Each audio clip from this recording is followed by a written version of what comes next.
On a quiet morning in May 1940, the villagers of Lepinette in northern France heard an arrow whistle through the air.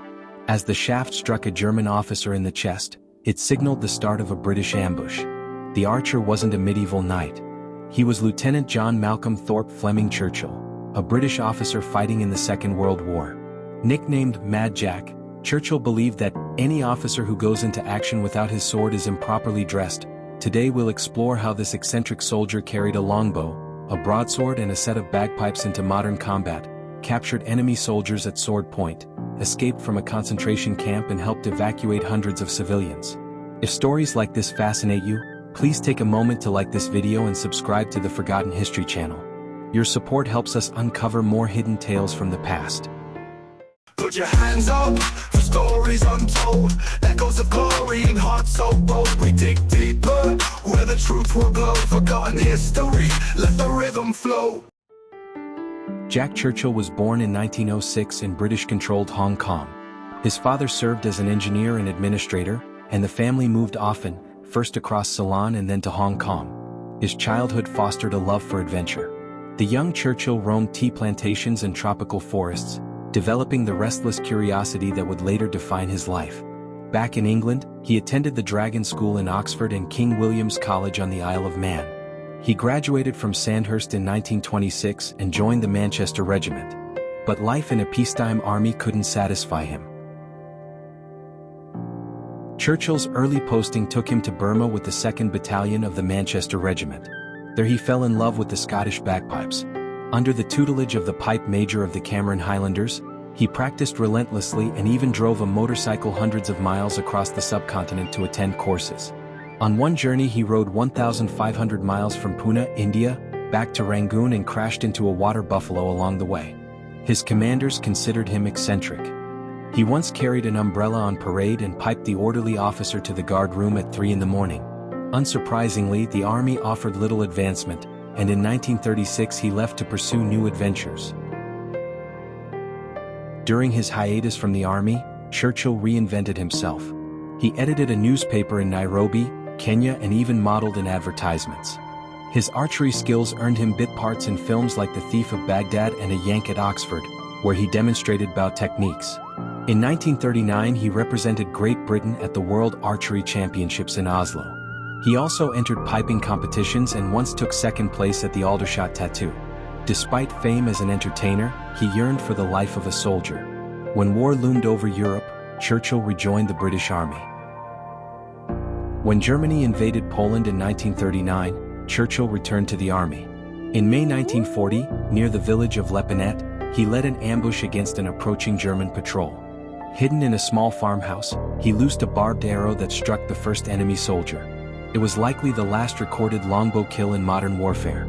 Then he raised his broadsword, signaling his men to attack, and together they drove off the patrol. During the retreat to Dunkirk he wielded his bow, arrows and sword, inspiring morale. The brigade's war diary noted that the sight of Captain Churchill carrying his bows and arrows on the beach was one of the most reassuring sights of the evacuation. He fought machine gun positions, was shot in the shoulder, and yet led his men to safety. For his bravery at Lepinette and Dunkirk, he received the Military Cross. Unwilling to return to routine infantry, Churchill volunteered for the newly formed commandos. These units specialized in daring coastal raids. On December 27, 1941, during Operation Archery at WWII, Norway, he leapt from his landing craft playing March of the Cameron Men on his bagpipes and hurled a grenade. As he charged with his claymore, his men followed, capturing the garrison and destroying fish oil factories vital to the German war effort. This flamboyant display earned him another award and cemented the nickname Mad Jack. Ever the showman, he often carried a blackthorn cane and told his commanders that officers should never enter battle without a sword. In July 1943, Churchill landed with the commandos in Sicily. In one extraordinary incident near the village of Molina, he and a single corporal infiltrated a German position armed only with his broadsword. They moved silently from sentry to sentry, surprising the guards and ordering, "Hand hoch," hands up. By dawn they had captured 42 German soldiers and an 81mm mortar crew. For this feat he received the Distinguished Service Order. Churchill later explained his love of blades by saying, "In my opinion, Any officer who goes into action without his sword is improperly dressed. To him, the sword was both a weapon and a rallying standard. In 1944, Churchill led his men in support of Yugoslav partisans on the island of Vis and later on Brac. During a night raid, a mortar shell killed or wounded everyone around him. He survived only because he was a few steps away playing his bagpipes. Captured by the Germans and knocked unconscious, he awoke in the Sachsenhausen concentration camp near Berlin. The captors assumed he was related to Prime Minister Winston Churchill, but this afforded him no privileges. True to form, Churchill refused to remain a prisoner. He tunneled out of the camp with fellow inmates, only to be recaptured and transferred to Austria. Undeterred, he escaped again and hiked across the Brenner Pass to reach Allied lines. When an American reconnaissance unit eventually found him, he was limping on a badly injured ankle, still carrying his pipes. Churchill's escapes were as daring as his raids. At Sachsenhausen, he and 3 Royal Air Force officers dug a tunnel under the wire fence. One night they crawled through the cramped passage and slipped into the forest. After days on the run, they were captured near Rostock, but Churchill would not quit. Transferred to a camp in Austria, he escaped again and trekked roughly 150 kilometers across the Alps. When the war in Europe ended, he was en route to the Pacific. Upon hearing of Japan's surrender, he remarked, "If it wasn't for those damn Yanks, we could have kept the war going another 10 years. A tongue-in-cheek complaint from a man who truly loved soldiering. Churchill's story did not end with the Second World War. After qualifying as a paratrooper, he served in British-controlled Palestine. In April 1948, Arab forces ambushed a medical convoy on its way to Hadassah Hospital in Jerusalem, killing dozens of people. Defying orders to stand down, Churchill and 12 men rushed to help.